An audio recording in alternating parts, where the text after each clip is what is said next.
Desde el año 20 del reinado de Artajerjes, cuando fui designado gobernador de la tierra de Judá, hasta el año 32, es decir, durante 12 años, ni mis hermanos ni yo utilizamos el impuesto que me correspondía como gobernador. En cambio, los gobernadores que me precedieron habían impuesto cargas sobre el pueblo y cada día les habían exigido comida y vino por un valor de 40 monedas de plata. También sus criados oprimían al pueblo. En cambio yo, por temor a Dios, no hice eso. Al contrario, tanto yo como mis criados trabajamos en la reconstrucción de la muralla y no compramos ningún terreno. A mi mesa se sentaban 150 hombres entre judíos y oficiales, sin contar a los que llegaban de países vecinos. Era tarea de todos los días preparar un buey, 6 ovejas escogidas y algunas aves, y cada 10 días se traía vino en abundancia. Pero nunca utilicé el impuesto que me correspondía como gobernador, porque ya el pueblo tenía una carga muy pesada. Recuerda, Dios mío, todo lo que he hecho por este pueblo y favoréceme. Capítulo 6. Sanbalat, Tobías, Gesén el árabe y el resto de nuestros enemigos se enteraron de que yo había reconstruido la muralla y de que se habían cerrado las brechas, aunque todavía no se habían puesto las puertas en su sitio. Entonces Sanbalat y Gesén me enviaron este mensaje: tenemos que reunirnos contigo en alguna de las poblaciones del valle de Ono. En realidad lo que planeaban era hacerme daño. Así que envié unos mensajeros a decirles: estoy ocupado en una gran obra y no puedo ir. Si bajara yo a reunirme con ustedes, la obra se vería interrumpida. 4 veces me enviaron este mensaje y otras tantas les respondí lo mismo. La 5ª vez Sanbalat me envió, por medio de uno de sus siervos, el mismo mensaje en una carta abierta que a la letra decía: corre el rumor entre la gente, y Gesén lo asegura, de que tú y los judíos están construyendo la muralla porque tienen planes de rebelarse. Según tal rumor, tú pretendes ser su rey, y has nombrado profetas para que te proclamen rey en Jerusalén y se declare: tenemos rey en Judá. Por eso ven y hablemos de este asunto antes de que todo esto llegue a oídos del rey. Yo envié a decirle: nada de lo que dices es cierto, todo esto es pura invención tuya. En realidad lo que pretendían era asustarnos, pensaban desanimarnos para que no termináramos la obra. Y ahora, Señor, fortalece mis manos.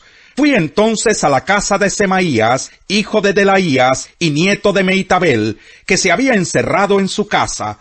Él me dijo: reunámonos a puerta cerrada en la casa de Dios, en el interior del templo, porque vendrán a matarte. Sí, esta noche te quitarán la vida. Pero yo le respondí: yo no soy de los que huyen. Los hombres como yo no corren a esconderse en el templo para salvar la vida. No me esconderé. Y es que me di cuenta de que Dios no lo había enviado, sino que se las daba de profeta, porque Sanbalat y Tobías lo habían sobornado. En efecto, le habían pagado para intimidarme y hacerme pecar siguiendo su consejo. De este modo podrían hablar mal de mí y desprestigiarme. Dios mío, recuerda las intrigas de Sanbalat y Tobías. Recuerda también a la profetisa Noadías y a los otros profetas que quisieron intimidarme. La muralla se terminó el día 25 del mes de Elul. Su reconstrucción había durado 52 días. Cuando todos nuestros enemigos se enteraron de esto, las naciones vecinas se sintieron humilladas, pues reconocieron que ese trabajo se había hecho con la ayuda de nuestro Dios. En aquellos días los nobles de Judá se mantuvieron en estrecho contacto con Tobías, pues muchos judíos estaban aliados con él en vista de que era yerno de Secanías, hijo de Araj, y de que su hijo Joanán era yerno de Mesulán, hijo de Berequías. En mi presencia hablaban bien de mí, pero luego le comunicaban todo lo que yo decía. Tobías, por su parte, trataba de intimidarme con sus cartas. Capítulo 7. Una vez que se terminó la reconstrucción de la muralla y se colocaron sus puertas, se nombraron porteros, cantores y levitas. A mi hermano Hananí, que era un hombre fiel y temeroso de Dios como pocos, lo puse a cargo de Jerusalén, junto con Hananías, comandante de la ciudadela. A los dos les dije: las puertas de Jerusalén se abrirán cuando ya haya salido el sol, y volverán a cerrarse y se asegurarán con sus barras cuando los porteros estén en sus puestos. Además, los habitantes de Jerusalén montarán guardia, unos en sus puestos y otros frente a su propia casa. La ciudad ocupaba una gran extensión, pero tenía pocos habitantes porque no todas las casas se habían reconstruido. Mi Dios puso en mi corazón el deseo de reunir a los nobles, a los oficiales y al pueblo, para registrarlos según su descendencia, y encontré el registro genealógico de los que habían regresado en la primera repatriación. Allí estaba escrito: la siguiente es la lista de la gente de la provincia, es decir, de aquellos que Nabucodonosor, rey de Babilonia, se había llevado cautivos, y a quienes se les permitió regresar a Jerusalén y a Judá.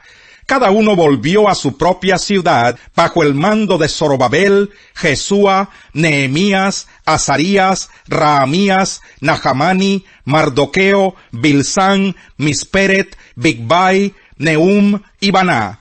Esta es la lista de los israelitas que regresaron: de Parós, 2172, de Cefatías, 372, de Araj, 652, de Pahat Moab, es decir, los de Jesúa y de Joab, 2818, de Elam, 1254, de Satú, 845, de Sakai, 760, de Binui, 648, de Bebai, 628, de Asgad, 2322, de Adonicán, 667, de Bigvai, 2067, de Adín, 655, de Ater, es decir, los de Ezequías, 98, de Jasún, 328, de Besai, 324, de Jarif, 112, de Gabaón, 95, de Belén y de Netofa, 188, de Anatot, 128, de Bet Asmavet, 42, de Kiriat Yarim, Cafira y Berot, 743, de Ramá y de Geba, 721, de Micmas, 122, de Betel y de Ai, 123, del otro Nebo, 52, del otro Elam, 1254, de Jarín, 320, de Jericó, 345, de Lod, Hadid y Ono, 721, de Sená, 3930, de los sacerdotes descendientes de Jedaías, de la familia de Jesúa, 973, de Imer, 1052, de Pasur, 1247, de Jarín, 1017, de los levitas descendientes de Jesúa y de Cadmiel, que pertenecían a la familia de Odavías, 74, de los cantores descendientes de Asaf, 148, de los porteros descendientes de Salum, Ater, Talmón, Acub, Hatitá y Sobai, 138. Los servidores del templo eran descendientes de Sijá, Jasufá, Tabaot, Querós, Sigajá, Padón, Lebaná, Hagabá, Salmai, Hanán, Gidel, Gahar, Reaías, Resín, Necoda, Gazán, Usa, Paseaj, Besai, Meunín, Mefisesín, Bacbuc, Jacufá, Jarjur, Baslut, Mequidá, Jarsa, Barcós, Sísara, Temá, Nesiaj y Hatifá. Los descendientes de los servidores de Salomón eran de las familias de Sotai, Soferet, Peruda, Jalá, Darcón, Gidel, Cefatías, Hatil, Pokeret, Asebayin y Amón. Los servidores del templo y de los descendientes de los servidores de Salomón, 392. Los siguientes regresaron de Tel Melach, Tel Harsá, Kerub, Adón e Imer, pero no pudieron demostrar ascendencia israelita. De los descendientes de Delaías, Tobías y Necoda, 642. De entre los sacerdotes, tampoco pudieron demostrar su ascendencia israelita los siguientes: los descendientes de Jabaías, Cos y Barzilai. Este último se casó con una de las hijas de un galaadita llamado Barzilai, del cual tomó su nombre. Estos buscaron sus registros genealógicos, pero como no los encontraron, fueron excluidos del sacerdocio. A ellos el gobernador les prohibió comer de los alimentos sagrados hasta que un sacerdote decidiera su suerte por medio del Urim y el Tumim.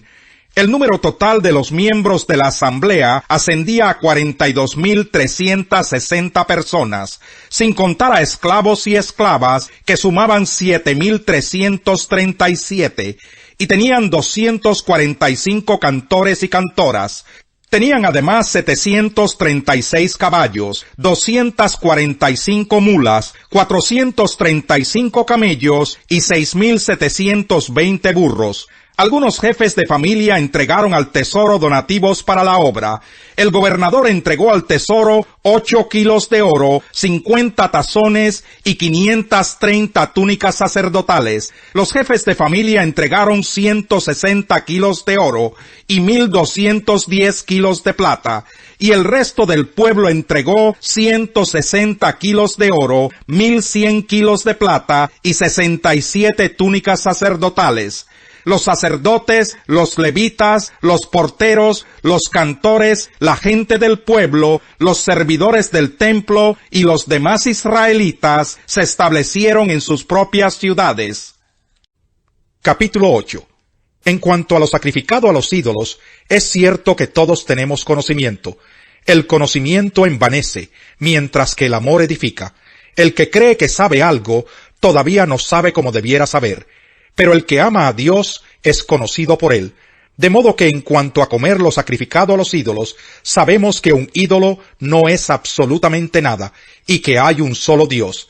Pues aunque haya los así llamados dioses, ya sea en el cielo o en la tierra, y por cierto que hay muchos dioses y muchos señores, para nosotros no hay más que un solo Dios, el Padre, de quien todo procede y para el cual vivimos, y no hay más que un solo Señor, es decir, Jesucristo, por quien todo existe y por medio del cual vivimos. Pero no todos tienen conocimiento de esto. Algunos siguen tan acostumbrados a los ídolos que comen carne a sabiendas de que ha sido sacrificada a un ídolo, y su conciencia se contamina por ser débil. Pero lo que comemos no nos acerca a Dios. No somos mejores por comer, ni peores por no comer. Sin embargo, tengan cuidado de que su libertad no se convierta en motivo de tropiezo para los débiles. Porque si alguien de conciencia débil te ve a ti, que tienes este conocimiento, comer en el templo de un ídolo, ¿no se sentirá animado a comer lo que ha sido sacrificado a los ídolos? Entonces ese hermano débil, por quien Cristo murió, se perderá a causa de tu conocimiento. Al pecar así contra los hermanos, hiriendo su débil conciencia, pecan ustedes contra Cristo. Por lo tanto, si mi comida ocasiona la caída de mi hermano, no comeré carne jamás, para no hacerlo caer en pecado. Salmo 33. Canten al Señor con alegría, ustedes los justos. Es propio de los íntegros alabar al Señor. Alaben al Señor al son del arpa, entonen alabanzas con el decacordio, cántenle una canción nueva, toquen con destreza y den voces de alegría. La palabra del Señor es justa, fieles son todas sus obras. El Señor ama la justicia y el derecho, llena está la tierra de su amor. Por la palabra del Señor fueron creados los cielos, y por el soplo de su boca las estrellas. Él recoge en un cántaro el agua de los mares, y junta en vasijas los océanos. Tema toda la tierra al Señor. Hónrenlo todos los pueblos del mundo, porque Él habló y todo fue creado, dio una orden y todo quedó firme. El Señor frustra los planes de las naciones, desbarata los designios de los pueblos, pero los planes del Señor quedan firmes para siempre. Los designios de su mente son eternos. Torcido es el camino del culpable, pero recta la conducta del hombre honrado. Más vale habitar en un rincón de la azotea que compartir el techo con mujer pendenciera. El malvado solo piensa en el mal, jamás se compadece de su prójimo.